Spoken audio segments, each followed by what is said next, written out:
Yes, hello, and thank you for joining me for another episode of English Learning at English Fun Academy. So today we have another exciting lesson to teach you that is a little bit complicated, okay? A little bit detailed, so please bear with me because it does have some finite points and some nuances involved.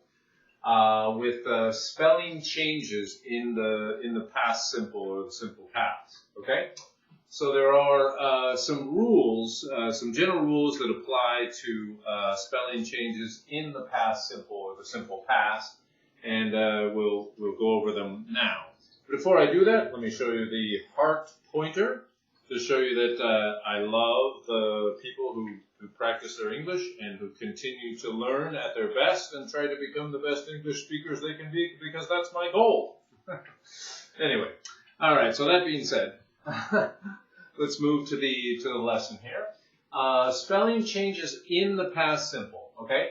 So the spelling changes in this tense there are three basic rules to do with the spelling changes in the simple past or the past simple. If the verb ends with y, okay? So if the verb ends with y, we change y to I and add ed, okay? But only if there's a consonant before y. So here are a couple examples. Try. The consonant is here. R is the consonant. So again, but only if there's a consonant before y do we change y to I and then add ed. So here, R is the consonant, and then because it has a consonant before the y, then we change the y to I, and then we add ed, and it becomes try. Tried. Try becomes tried in the past tense, okay?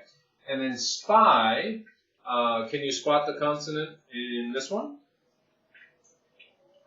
The consonant is P, So again, following the rule, if the verb ends with y, we change y to I and add ed. But the exception is, but only if there's a consonant before y.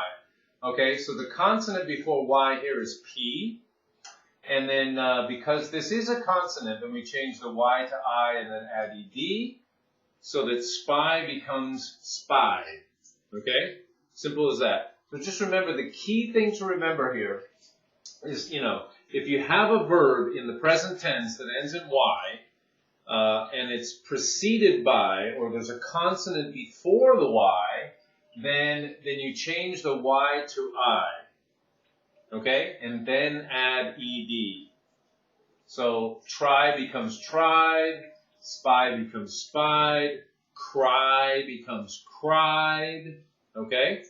Because in cry, R comes before Y, so then you change the Y to I and add ed. I hope that's clear. It can be a little vexing because, again, English has quite a few variations and quite a few nuances to it, quite a few exceptions to different rules, okay? And these are some of them. These are some good examples. Number two, if the verb ends with E, okay, we add D, not ed. Okay, you don't add ed, you don't have two e's at the end and then d, okay? If the verb ends with e, we add d, not ed. So, again, close, or close, closed, closed. So you don't add another e and then d, because that would be kind of redundant or absurd. So close becomes closed, okay? And measure, again, since it ends in e, you only add d, okay? You don't add ed to that because that would be redundant. In other words, it would be redundant.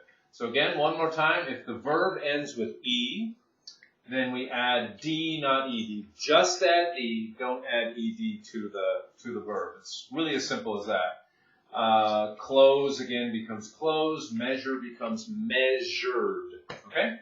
All right. And the third rule, the third important rule that is relevant here, double the final consonant. Okay.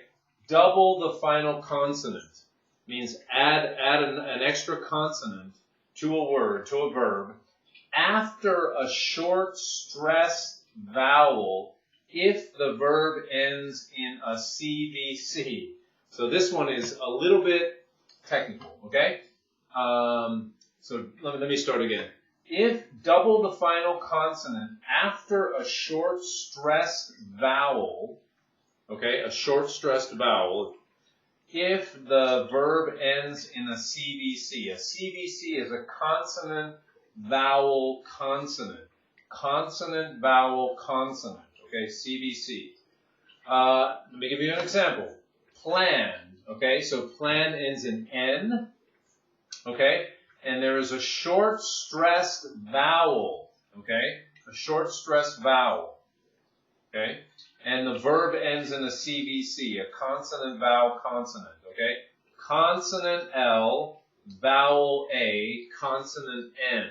Okay, it's a little bit technical, this one. Okay, so the consonant here, consonant, vowel, consonant pattern is L is the consonant, A is the vowel, and N is the extra consonant, the second consonant.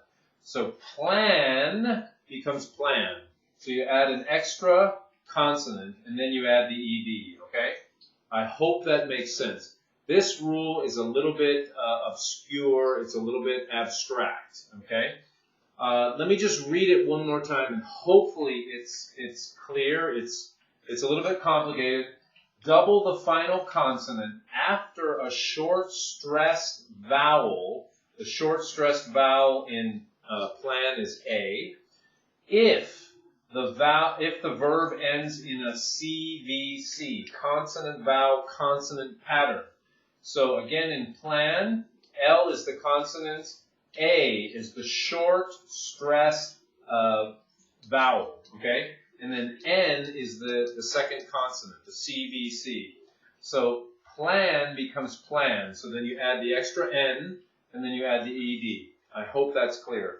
The second example is benefit.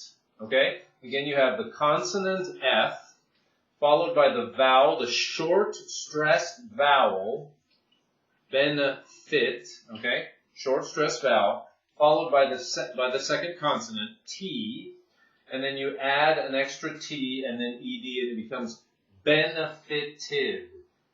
Benefited. So benefit, one T, becomes benefited with two T's. Okay? And that's because of the CVC, or the consonant, vowel, consonant pattern. The short stressed vowel, and then it ends in a CVC pattern, consonant, vowel, consonant. I hope that makes sense. I know it's a little bit obscure. I know it's a little bit complicated, this rule. But if you remember it and you try to apply it as best you can, then you will be successful in applying this rule and applying it to your English speaking and English learning. Okay, and there is an exception, and the exception is here. Except CVC, or consonant, vowel, consonant pattern, endings with W, X, or Y. Okay, that's the only exception.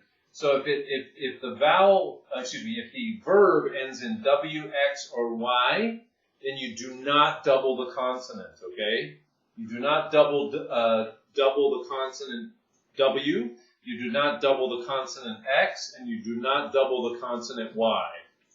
So those are the exceptions. I really hope that makes sense, because it is a little bit, it is somewhat, difficult to remember, to recall. Okay? So again, this rule applies about doubling the final consonant, except if the consonant, vowel, consonant pattern ends with W, X, or Y. Then you do not double the consonant at the end of the verb. Okay? I hope that makes sense. I hope that's clear. I have tried my best, and I know that there are a lot of exceptions to rules in English. Just remember that, you can do it. Just keep trying. And think about these rules, use some examples, do some exercises, and you'll find that it comes over time, and it actually becomes easier as time goes on.